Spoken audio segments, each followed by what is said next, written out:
Lucas, abra a sua Bíblia em 1 Coríntios, primeira carta de Paulo aos Coríntios.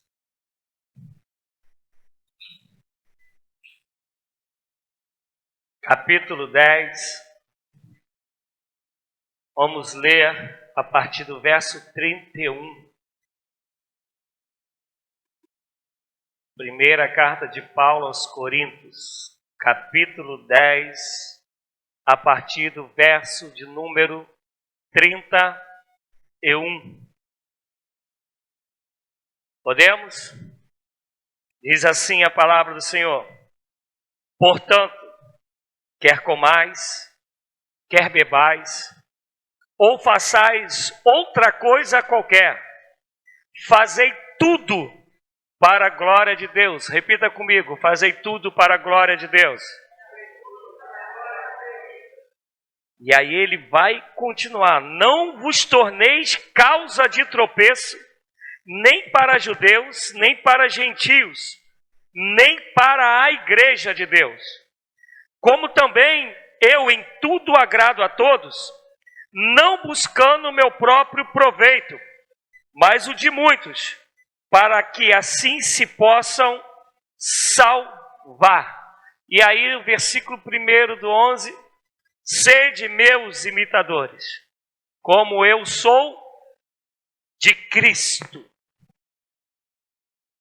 Eu, quando leio passagens como essa, e penso na vida que nós vivemos como cristãos, e claro que quando eu digo isso, eu estou dizendo de uma certa, a meu ver, de uma certa maioria, eu vejo como que a gente ainda continua longe do que é de fato ser cristão. Eu já tinha quase um mês que eu não gravava e o rapaz pediu para eu voltar, porque há um tempo venho gravando toda quinta-feira uma mensagem para uma rádio, que é uma rádio virtual, que é lá de Guapimirim. E hoje na mensagem que eu gravei falando sobre Jó. E eu falava sobre esse Jó que a Bíblia traz, que amava a Deus, adorava a Deus, era temente a Deus, sem qualquer tipo de interesse, sem qualquer tipo de barganha, a ponto de o próprio Deus dar testemunho de Jó, e a ponto de Jó dizer no versículo 21, no saí do ventre da minha mãe, no voltarei, Deus me deu, Deus me tomou, louvado seja o nome do Senhor. É esse tipo de cristão que eu entendo que Paulo era, e os discípulos em sua maioria, se tornaram com o passar do tempo. Quando eu digo em sua maioria, porque a gente sabe que não, como foi o fim de Judas, Mas tirando Judas, a gente vai ver a caminhada desses homens que viveram para a glória de Deus. Viveram com o intuito de louvar a Deus com a própria vida. Quando eu comecei o culto, eu comecei lendo sobre adoração, que o Senhor busca verdadeiros adoradores, que o adorem em espírito e em verdade. Quando a gente lê essa passagem, eu não sei o que passa, como vai na cabeça de vocês, que Paulo ali, no primeiro versículo que eu li, ele fala de coisas simples. Quer comais, quer bebais, fazei tudo para a glória de Deus. Preste atenção. Se na coisa que a gente chama de simples, coisa ordinária da nossa vida, coisa que a gente faz todos os dias, comer e beber, desde que a gente nasceu, a gente come e bebe, e se a gente não tiver nenhuma doença que nos impeça, vamos morrer comendo e bebendo, porque sem isso a gente não vive. E Paulo está falando dessa coisa simples, que é comer e beber. Faça isso para a glória de Deus. Isso é um Deus falando que se na coisa mais simples eu quero que seja para a minha glória, daquilo que você faz todos os dias, toda hora, imagina naquilo que vai sendo mais complexo, que é minha obra propriamente dita, no chamado que eu tenho para cada um de vocês, que é no relacionamento que eu espero que exista entre os irmãos e aqueles que também não são irmãos, se é naquilo que eu chamo para você renunciar ou chamo para você abraçar, se na coisa mais simples está Deus através de Paulo dizendo, fazei tudo para a glória de Deus, mas ele começa na coisa bem pequenininha, comais e bebais. Será que a gente de fato vive com esse sentimento? A gente vive com esse desejo? A gente vive com essa pulsão de tudo que fizermos ser para glorificar a Deus, ser para adorar a Deus? Porque se vivermos assim, nada nunca mais vai tomar o lugar na nossa vida, no nosso coração, na nossa mente, na nossa agenda, daquilo que glorifica a Deus. Tudo que se colocar na frente de algo que eu sei que se eu fizer, eu glorifico a Deus, e se eu deixar de fazer, eu não glorifico a Deus, nunca mais esse que não glorifica a Deus vai tomar lugar na nossa vida. Isso em tudo, isso na vida de santificação, porque se vocês lembram, eu ensinei um tempo atrás, que santificação não é somente essa lista que a gente tem de pecado que a gente deixa de fazer. Santificação é obediência total a Deus, é por isso que Jesus falou para o Pai, por causa deles eu me santifico, não que Jesus tivesse pecado, mas era alguém que viveu para a glória de Deus. Quando você abre em João, que a gente leu hoje, 4, a partir do versículo 33, vai estar Jesus dizendo que a comida, a bebida dele é fazer a vontade do Pai. Se a gente lembra, é nesse capítulo que ele falou que ele busca verdadeiros adoradores que o adorem em espírito e em verdade. E aí os discípulos chegam e trazem comida para ele, e ele fala que ele não estava querendo comida, não precisava, e o pessoal pergunta, será que alguém já trouxe comida para ele? E ele vai e responde que minha comida e minha bebida é fazer a vontade daquele que me enviou, é realizar a sua obra, é fazer a vontade do Pai. E ele tinha dito que são esses adoradores que o Pai busca. Qual é o adorador? Que a comida e a bebida, que é o que Paulo está falando, que é comais, que é bebais, fazem tudo para a glória de Deus. E a comida e a bebida de Jesus, que se santificou por amor a mim e a você, é realizar a obra do Pai, daquele que o enviou. E quando eu olho para o que a gente tem vivido enquanto igreja, esse desejo de, em tudo, viver, fazer, deixar de fazer, quer comais, quer bebais, fazer tudo para a glória de Deus, a gente perdeu. Tudo substitui aquilo que era para ser para a glória de Deus. Uns exemplos, vou começar dos mais complexos aos mais simples. Quando Deus chama alguém para sair da sua terra e da sua parentela, e eu não estou falando mais de Abraão, estou falando hoje, e fala, olha, deixa tudo que eu vou te enviar para um outro país aí, talvez inóspito, para você fazer a obra que eu tenho confiado a você. O que a maioria da gente faz? Meu Deus! Eu não sei se eu teria coragem de fazer isso não. Eu não sei se minha fé ela iria até isso aí não. Por quê? Porque a gente faz para a glória de Deus desde o momento que aquilo está dentro do que a gente planejou. Daquilo que deixa a gente numa situação cômoda, deixa a gente num lugar de conforto. Quando vai tirar do lugar de conforto, quando sai dos nossos próprios planos, a gente fala, meu Deus, você é um homem ou uma mulher de muita fé. A gente já viveu isso. Por quê? Porque o nosso projeto de vida não é viver para a glória de Deus. O nosso projeto de vida é pegar Deus para glorificar as nossas vidas, realizando os nossos propósitos. É por isso que qualquer coisa tira-nos do centro da vontade de Deus, que era para glorificar a Deus. Tudo vira desculpa. Tudo. Uma febre vira desculpa. Interessante, gente, que ninguém deixa de trabalhar porque está com febre, né? Ninguém. Às vezes está com o dente doendo. Arruma um jeito de ir trabalhar, pega um anestésico, bota. Mas se tiver a ver com fazer a obra de Deus, quer seja culto, quer seja um ar livre, seja qualquer coisa, não dá. Estou com febre. Não dá, estou com dor de dente. Agora pensa no saláriozinho, porque não entende que o lugar de amontoar tesouros não é na terra, é no céu, porque onde estiver o teu tesouro, aí estará o teu coração.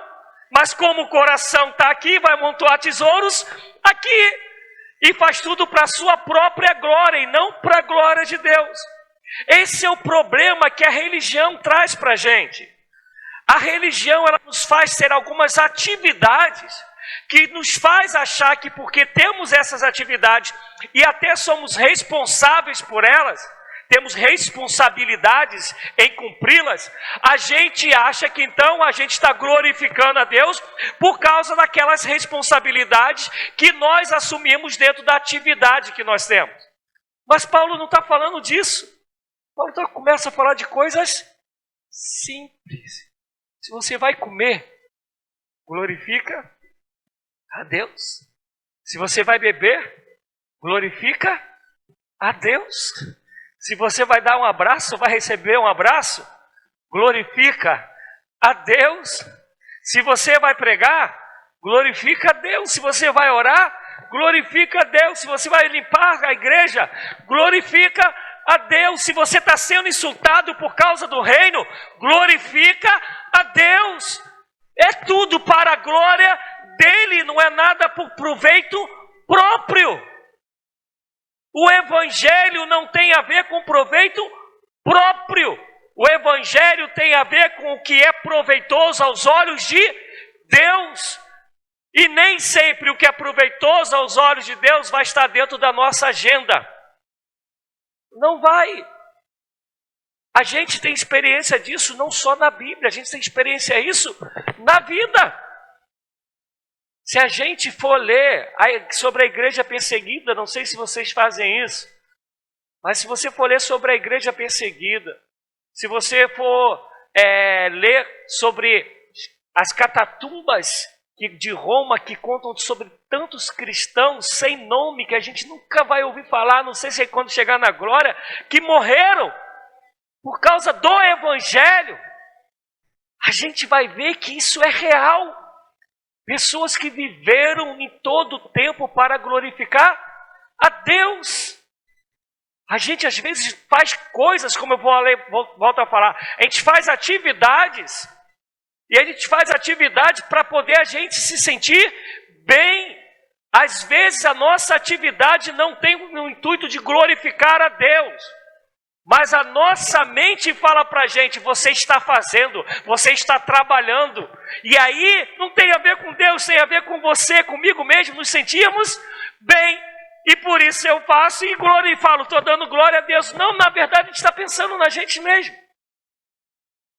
Estão me entendendo, gente? Amém? Porque a vida é para glorificar a Deus. O teu casamento é para glorificar a Deus. A maneira que você trata os teus filhos, os teus pais, tem que glorificar a Deus. A maneira que você trata o teu amigo ou aquele que te tem como inimigo é para glorificar a Deus. A maneira que você debate com alguém, como eu preguei no domingo, esse debate tem que ser para glorificar a Deus. É sempre para a glória de Deus. Se quando você faz ou deixa de fazer, não glorifica a Deus, é pecado, você está errado. Tanto que quando a gente continua lendo, Paulo fala, tome cuidado para não se tornarem pedra de tropeço. Gente, está no mesmo texto. O que Paulo está dizendo então? Vamos lá, irmã Célia. Se eu como e bebo, é para glorificar a Deus. E logo em seguida Paulo está dizendo, cuidado para não se tornar pedra de tropeço. O que Paulo está dizendo então? Se eu não glorifico a Deus com a minha vida, com o meu comer, com o meu beber, com qualquer outra coisa, eu estou me tornando pedra de tropeço para os outros. Hoje à tarde, antes de eu gravar a mensagem para a rádio, estava conversando com um grande amigo e dentro da conversa a gente acabou falando de dois amigos que nós temos, quer dizer, na verdade um amigo, um conhecido dele, que estavam no debate. E eu comentei com ele que às vezes me chamam para debate, mas eu não vou para debate, eu não assisto, não ouço debate, nada dessas coisas. E aí ele falou assim, por quê? E eu falei para ele, rapaz, o debate, quem está ouvindo é todo tipo de pessoa. Pessoa que tem 30, 40, 50 anos de evangelho e pessoas também que se converteu ontem, semana passada, mês passado. Agora imagine esse novo convertido, vendo 2, 3, 4 pastores discutindo e divergindo sobre um tema. Como fica a cabeça desse novo convertido? E eu falei para ele, eu tenho muito zelo pelas almas, pelas vidas que Jesus Cristo resgatou e não quero nunca ser pedra de tropeço para elas. Você vai num debate desse, você fica conhecido. Se você tem, como o meu caso, um canal no YouTube, talvez tu consiga mais seguidores. Mas eu não fui chamado para isso. Eu fui chamado para tudo que eu fizer ser para a glória de Deus. E é para a glória de Deus quando eu abençoo o outro, quando eu edifico o outro, quando naquilo que eu faço, Jesus também faria. Naquilo que eu deixo de fazer, Jesus também deixaria de fazer. É por isso que Deus em Cristo Jesus se faz homem. E nessa passagem de João 4 ele vai dizer, a minha comida e a minha bebida é fazer a vontade daquele que me enviou, é realizar a tua obra, é fazer a vontade do Pai. Quantas vezes no dia a gente acorda de fato, falando, desde que a gente abriu os olhos, a gente fala, Deus, que cada ato meu, que cada decisão minha, o teu nome seja glorificado. Então me impeça de fazer aquilo que o Senhor não faria. E me ajude a fazer aquilo que o Senhor faria. Me ensina a tratar ao próximo como o Senhor trataria. Me ensina naquilo que veio à minha mão, eu fazer como está em Eclesiastes, com todas as minhas forças, a fim de que teu nome seja glorificado. Onde eu disse sim, que seja sim. Onde eu disse não, que seja não. Para que teu nome seja glorificado, a fim de saber que há na minha vida, há crédito, porque eu glorifico o Senhor com a minha palavra. Quantas vezes? Como é a conversão na maioria de hoje? A maioria das chamadas conversões hoje são as conversões de se dar bem. São as conversões da gente conquistar, da gente ser cabeça e não cauda, da gente ser sucesso. E o que é sucesso para Jesus? O que Jesus chama de sucesso? Um filho que morre na cruz é sucesso aos olhos da sociedade? Um primo que tem a cabeça na bandeja, como foi João Batista, é sucesso para a sociedade? A gente não entendeu o que é sucesso. Homens que tinham seus barcos, que abandonam tudo. Uns chegam até a dar uma molezinho, como Pedro, quando Jesus morre, volta para o barco, mas vai Jesus de novo dele e vai falar, eu tenho um outro chamado, eu te chamei para glorificar o meu nome em tudo, e no teu caso, Pedro, é para deixar a pesca. é para viver pregando a minha palavra, é para poder viver fazendo discípulos. E é esse Pedro que logo depois que toma uma dura de Jesus Cristo, porque voltou para a pesca, porque queria fazer aquilo que era agradável a ele, é ele que em Atos 2, quando é derramado lá em Pentecostes o Espírito Santo, e ele começa a pregar e mais de 3.000 vidas são batizadas. É viver para a glória dele. A gente não sabe mais o que é isso, a gente se perdeu nisso. Amados, vocês não sabem as crises que eu vivo, como eu orei aqui, eu falei, Deus, se eu sou a pedra de tropeço, que me tire. Porque quinta, né, estava até cheinho, né, quinta passada, a gente sabe que está aí perto do Natal, mas não é justificativa, que a gente já viveu essa realidade aqui um montão de vezes no ano. Mas às vezes eu falo, Senhor, acho que o problema sou eu.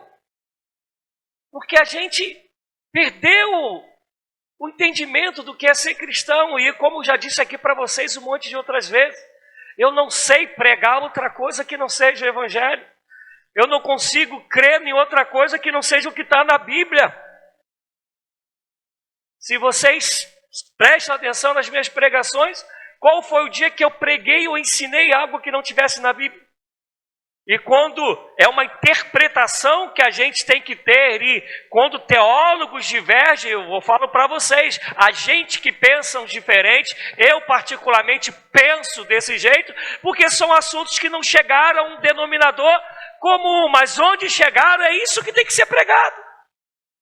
Porque é tudo para a glória dele. A gente cantou aqui que ele cresça e que eu diminua, que ele apareça e que eu me constranja com a sua glória. Louvado seja Deus, é para isso, é para a glória dele. É ele que tem que aparecer, ele é Deus, ele é Senhor, ele é soberano, ele tem um plano onde ele não erra, ele é aquele que diz e ele cumpre, ele é fiel em todas as coisas, ele é soberano, ele não precisa de conselheiro. Então se ele disse, a gente tem que dizer, eis-me aqui, seja feita a tua vontade, para que teu nome seja glorificado na minha vida. Como disse Maria quando ia conceber a Jesus. A gente está aí, caminhando, né, no dia 24 para 25, e mais precisamente dia 25, ainda que as festas começam no dia 24. A gente tem esse propósito de levar Jesus e comida para as pessoas, né, no dia de amanhã. E o interessante é que, né, nem foi em dezembro que Jesus Cristo nasceu, né, tudo nos faz crer que ele nasceu entre setembro e outubro. Porque quando eu não vou explicar tudo aqui, mas quando a gente vai ler Lucas e vai ver que Zacarias, ele vai ao templo, Zacarias era sacerdote, e o tempo de Zacarias, que foi determinado lá por Davi, onde ele pega o ano e divide os meses em 15, então ele faz 24 turnos. E era o turno de Zacarias, então se era o turno de Zacarias, era mais ou menos março, abril. Março, abril é quando a gente vai ver que Zacarias sabe, né, sobre a gravidez de Maria. E a gente vai lembrar que João Batista, ele era 6 meses mais velho. Março, abril é quando é o nascimento de João Batista. E Jesus Cristo eram 6 meses mais novo do que João Batista. Então tu pega março, abril, faz a conta aí, com mais 6 meses, tu vai ver que vai dar setembro, outubro. Fora isso, não teria como ser dezembro, que dezembro lá em Israel, Jerusalém, é inverno. E inverno, quem cuida aí de bichinho de ovelha, sabe que nenhum pastor vai levar a ovelha pro templo no inverno, com chuva, dependendo da situação, com neve. Não tem estrela para você olhar, para você ser guiado, e você vai pegar lá, está falando que tinha pastores que foram para poder ver Cristo, tinha o céu que direcionou as estrelas, tinha a viagem do censo. Ninguém viaja no inverno em Jerusalém naquela época. Por quê? Porque o risco de morrer é muito grande, né? Como hoje, né? Que tem um carrinho, que tu entras no carrinho, né? Deve ter também aplicativo lá, tu chama, me leva até ali. Aquela época não tinha. Então, mas voltando, a gente, né? E aí eu teria que entrar na história para falar como que chegou ao dia 25, mas enfim, a gente vai comemorar, de certa maneira, o nascimento de Jesus. E nessa época, a maioria das pessoas ficam mais sensíveis, ficam mais emotivas. Tem até de coração de pedra que já vira pelo menos um coração de barro, né? Não chega a ficar muito mole, mas vira pelo menos uma argila ali, por ali. E isso acontece. E quando a gente vai ver que, na verdade, a gente quase nunca fala de Jesus. Você vai ver os filmes, ele fala sobre o quê? Papai Noel. A gente vai pegar, a nossa maior preocupação é o quê? Dar presente. Dar presente para filho, neto, sobrinho, afilhado, papagaio, periquito. O que a gente pensa é o quê? Em dar presente. Se a gente não tem condições de dar para um neto, para um filho, a gente fica mal pra caramba a beça. E às vezes, o ano todo, a gente não falou de Jesus para o sobrinho, para o neto, para o afilhado, para o filho, o ano todo. E nem nesse tempo a gente fala, porque a gente está preocupado em dar o quê? Presente. Então, quer dizer, a gente comemora um Jesus, esquecendo literalmente do próprio aniversariante, ainda que a data não seja a data correta. Por que isso? Porque a gente não vive para a glória de Deus. Porque se a gente vivesse para a glória de Deus, a gente ia celebrar o nascimento de Jesus todos os dias, 24 horas por dia. A gente ia celebrar tanto o nascimento físico, como o nascimento de Jesus Cristo dentro de nós. Porque hoje, nesse momento, Jesus está nascendo no coração de alguém, em um monte de lugar espalhado pelo mundo. E a gente não consegue entender que a gente tem que viver para a glória dele. E aí Paulo, como grande professor, irmãos, ele começa lá do rasinho. Quer comais? Quer bebais? Eu não vou ler lá não. Bota aí para a gente Colossenses 3,17, Gabriel. E eu vou terminar nessa passagem. Colossenses 3,17. Amém, amados? E quando fizerdes por palavras ou por obras, fazei tudo em nome do Senhor Jesus, dando por ele graças a Deus Pai. Lá ele estava no rasinho, né? Comer e beber. E aqui ele já começa, por palavras ou por obras. Já foi mais fundo. Porque a nossa vida, ou ela é palavra, ou obra, ou as duas coisas juntas. Não tem como a gente correr disso. E aí, se você pegar o pacote, comer, beber, palavras, obras, é tudo para a glória de Deus. E com a preocupação de não sermos pedra de tropeço. E aí, no versículo 1 que a gente leu lá, do capítulo 11, Paulo vai bradar: sede, pois, meus imitadores, como eu sou de Cristo. Por isso que no Evangelho não dá para ser meio cristão. Não dá para ser essa história de crente em casa. Não dá para ser essa história de, não, eu creio em Jesus, eu até oro a Ele, até falo com Ele. Eu tenho a minha maneira de falar com Jesus, eu ouço isso, né, irmão? Pra caramba. Não tem. Você está escolhendo o teu jeito, mas não é o teu jeito. É o jeito dele. Não são os nossos estatutos, são os estatutos dele. Não são os nossos mandamentos, preceitos e leis, são os mandamentos, preceitos e leis dele. E é por isso que o próprio Filho orou: não seja feita a minha vontade, mas a tua. Por isso que, Pai nosso, como vocês já estão cansados de ouvir falar, é que seja feita a tua vontade na terra como é no céu. Tu acha que no céu algum anjo não faz o que Deus quer? Tu acha que no céu algum anjo não vive para a glória de Deus? Tu acha que no céu alguém deixa de falar santo, santo, santo, santo é o Senhor?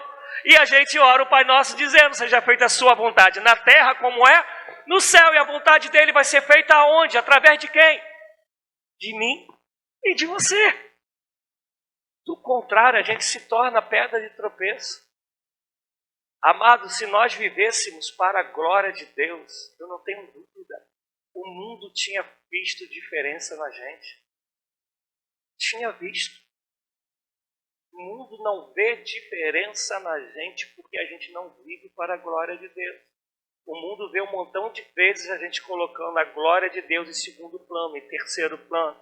Ele vê muitas das vezes a gente omitindo, vê às vezes mentindo, vê às vezes a gente negando, vê a gente fazendo tudo isso. É uma preocupação que eu já falei que eu tenho aqui, como eu falei lá em casa, já falei aqui, que eu tenho com os meus filhos. No que depender de mim, eles têm que ver Deus em mim, têm que fazer aquilo que eu entendo que a Bíblia fala que tem que fazer. Hoje, eles estão lá no aniversário do meu cunhado, que eu vou sair daqui, tem um aniversário, eu tenho que ir para lá. Mas estão lá por alguns motivos, né? Entre os motivos é que meu cunhado não é cristão, meu cunhado tem um certo apreço por mim, então, né, ele gosta dos meus filhos, então se eu não deixo, já não tem a ver com meus filhos, tem a ver com meu cunhado. Então, eu, em vez de abrir a porta, eu poderia estar fechando a porta. E meu desejo é que eles saibam que a gente os ama e que Cristo os ama mais ainda do que a gente. Do contrário, no que depender de mim, eu puxo pelo cabelo.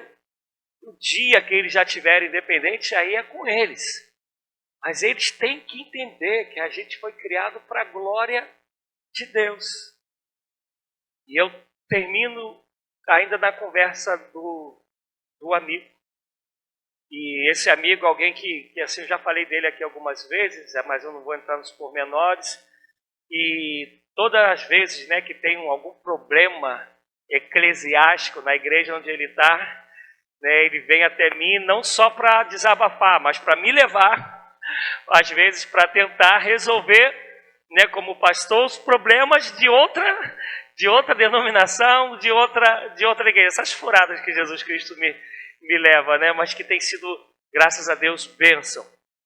E ele estava falando para mim, ele estava falando, Rogério, quando a gente olha para você, não dá para ver que você não vive o que você prega. E aí hoje, um outro amigo, esse eu posso falar, o Gelson, né, e foi interessante que eu estava contando para a Alessandra no carro, uma conversa que eu tinha tido com o Gelson, e aí entrou meu telefone, fica naquele negocinho assim que prende o telefone, aí eu vi que tinha uma mensagem do Gelson. E eu estava contando para a Alessandra uma conversa que eu tive com ele. E aí o Gelson, falando das minhas pregações, ele falou, você tem vivido realmente o que tu tens pregado, né? Eu vi isso do Gelson, está que está aí no celular. Eu estou contando isso para vocês porque eu insisto nisso, que eu creio. Se a gente entender o que é um Deus que não tem como medir, um Deus que não tem como você expressar quem Ele é de maneira fidedigna, um Deus que não precisa de mim nem de você, mas ainda assim Ele nos criou para nos ter eternamente com Ele. A gente jogou tudo isso fora com o pecado.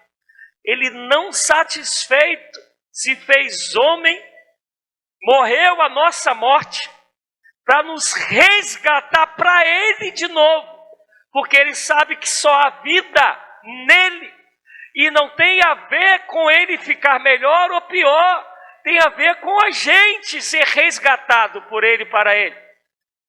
E a gente não tem a dimensão que viver para a glória dele é o mínimo que a gente pode fazer. Não é o máximo, é o mínimo. A ponto dele falar que as nossas melhores obras são como trapos de imundícies. Spurgeon disse que até na nossa bondade há maldade. Até no nosso bem tem algo mal. Porque santo, poderoso, único, perfeito é só Ele. E Ele foi e enviou o Espírito para dizer, olha, eu estou selando vocês. Vocês são meu penhor, como está escrito em Efésios. E penhor é aquilo que a gente bota para resgatar um dia, né? E um dia Ele virá nos resgatar. Mas como a gente vai glorificá-lo lá, eternamente, se a gente não quer glorificá-lo aqui? Como a gente quer ter lugar para obedecê-lo eternamente lá, se a gente não quer se esforçar para obedecê-lo aqui? Como a gente vai viver tendo prazer nele lá, se a gente não tem prazer em fazer a vontade dele aqui? Como? A conta não fecha, não bate. O Espírito de Deus fale melhor no coração de vocês. Que essa palavra possa adentrar no teu coração, te guiar se de fato ela é palavra de Deus e fazer com que você leve isso para outras pessoas. Amém?